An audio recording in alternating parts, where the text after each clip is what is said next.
CSK हार गई, किसी को कोई प्रॉब्लम नहीं है, लेकिन आरसीबी हार गई, सभी को खुशी है, क्योंकि आरसीबी हार गई है।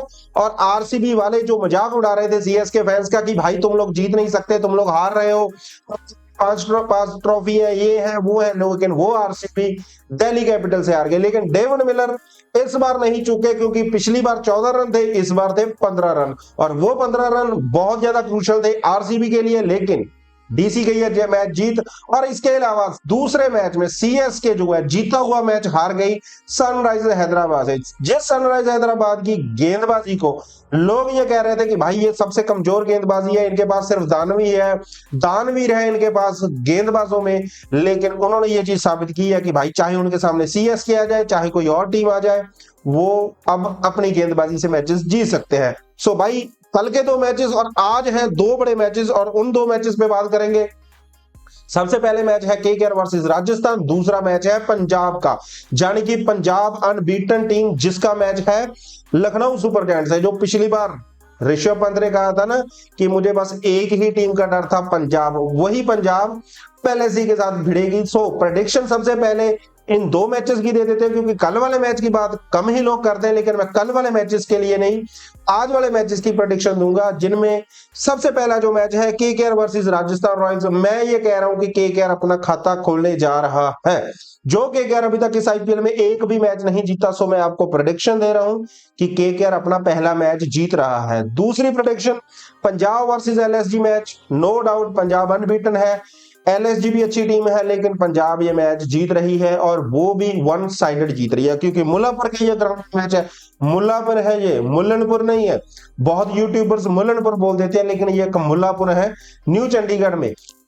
सो ये है प्रेडिक्शन। इन मैचेस पे हम डेली वीडियोस लेकर आएंगे, लेकिन पहले बात करते हैं दिल्ली वर्सेस आरसीबी की। दिल्ली वर्सेस आरसीबी मैच में भाई लास्ट ओवर का थ्रिलर मैच, और कल के 2 मैचेस में लास्ट ओवर में जो थ्रिलर हुआ है, वो थ्रिलर शायद ही मुझे लगता है इस आईपीएल में अभी तक हुआ है। यानी कि बैक टू बैक 2 बड़े मैचेस में लास्ट ओवर में मैच जाना। और वही आरसीबी से क्या एक्सपेक्ट कर सकते हो कि 175 पे 8 विकेट गवाए।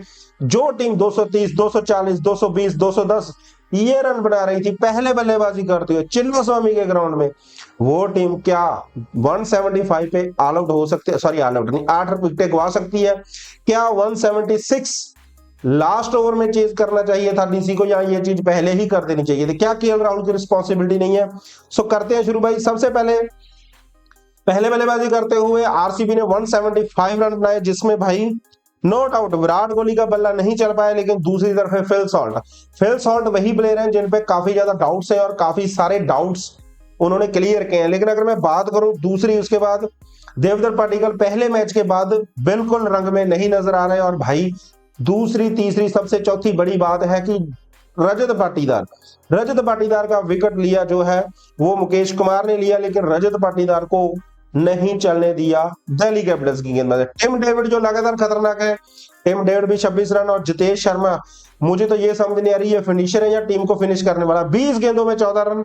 रोमारियो शेफर्ड 4 गेंदों में 1 रन, यानी कि मतलब टाटा बाय बाय, मतलब 175 रन बनाए। लेकिन भाई इसमें गेंदबाजी का श्रेय देना चाहूंगा मैं अक्षर पटेल को। बेहतरीन गेंदबाजी की अक्षर पटेल ने, 3 ओवर में 18 रन दिए, 2 विकेट्स लिए और इंपॉर्टेंट विकेट्स लिए। लेकिन अगर मैं बात करूं विराट कोहली की, लुंगी नगीडी ने विकेट लिया, और विराट कोहली से एक्सपेक्टेड नहीं था कि भाई वो इतनी जल्दी निपट जाएंगे।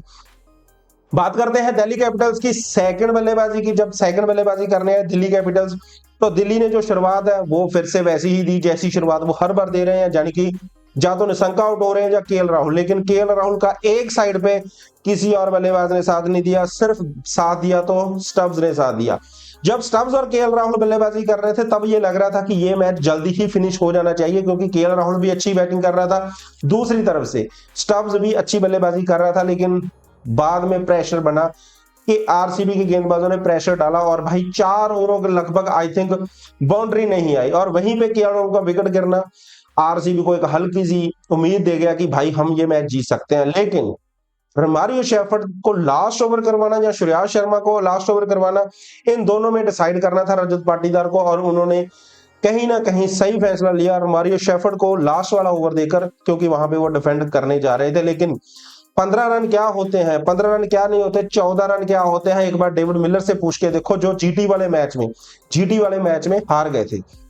यहां पे तारीफ बनती है गुजरात टाइटंस की गेंदबाजी की, जिन्होंने प्रसिद्ध कृष्णा की, जिसने वो वाले रन्स डिफेंड किए। और डेविड मिलर सामने हो, एक बार हो सकता है, 2 बार हो सकता है कि आप उसे रोक दो, और 1-2 बार वो जीटी नहीं किया है, लेकिन वो नहीं रोक पाए। 2 बैक टू बैक छक्के मारे, लास्ट बॉल पे चौका मारा, और ये मैच दिल्ली ने अपने गिरफ्त में कर लिया। और यहां से आरसीबी की जो टीम है वो हार के साथ अब पॉइंट्स टेबल में स्टिल अभी भी पॉइंट्स टेबल में नंबर 2 पे रुकी हुई है। लेकिन अगले मैच में सीएसके वर्सेस एसआरएच में दोनों ही टीमों के लिए खोने और पाने के लिए बहुत कुछ था, लेकिन सीएसके की टीम के लिए यहां पे चेज काफी भारी पड़ गया।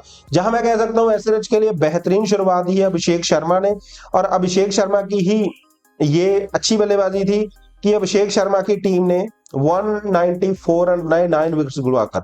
लेकिन इस मैच में एक अलग सा टर्निंग पॉइंट हुआ। हेनरी क्लासन ने अच्छी बल्लेबाजी की, लेकिन हेनरी क्लासन के अलावा लियाम लिविंगस्टन को उन्होंने as a impact player last के आई थिंक 14 बॉल्स रहती थी तब डाला। लेकिन मैं कह सकता हूं हेनरी क्लासन ने एक अच्छी बल्लेबाजी की और भाई ऑरेंज कैप अपने सर पे रख ली है। लेकिन ट्रेविस हेड ठीक ठाक चल रहे हैं। गेंदबाजी में अगर बात करूं, मुकेश चौधरी ने अच्छी गेंदबाजी की है। अंशुल कंबोज इस वक्त पर्पल कैप होल्डर है, पर्पल कैप उन्होंने ले ली है। लेकिन पर्पल कैप या फिर आप ऑरेंज कैप्स का क्या करोगे जब आपकी टीम नहीं जीत रही? यानी कि सीएसके की टीम चेज नहीं कर पाई 195, जहां पिछले 6 साल से आई थिंक 2019 या 20 से सीएसके 180 प्लस रन चेज ही नहीं कर पाई। तो आप क्या उम्मीद कर रहे हो सीएसके की टीम से कि वो ये वाला चेज कर सकते? लेकिन ये चेज हो सकता था और आसानी से हो सकता था, लेकिन वहां पे ब्लंडर किया। जब मैं ब्लंडर कहूंगा या फिर मैं कहूंगा सनराइज हैदराबाद ने बहुत तरीन वापसी की और अपनी गेंदबाजी से ये वाला मैच जीता। लेकिन संजू सैमसन कंसिस्टेंट कभी नहीं रहे।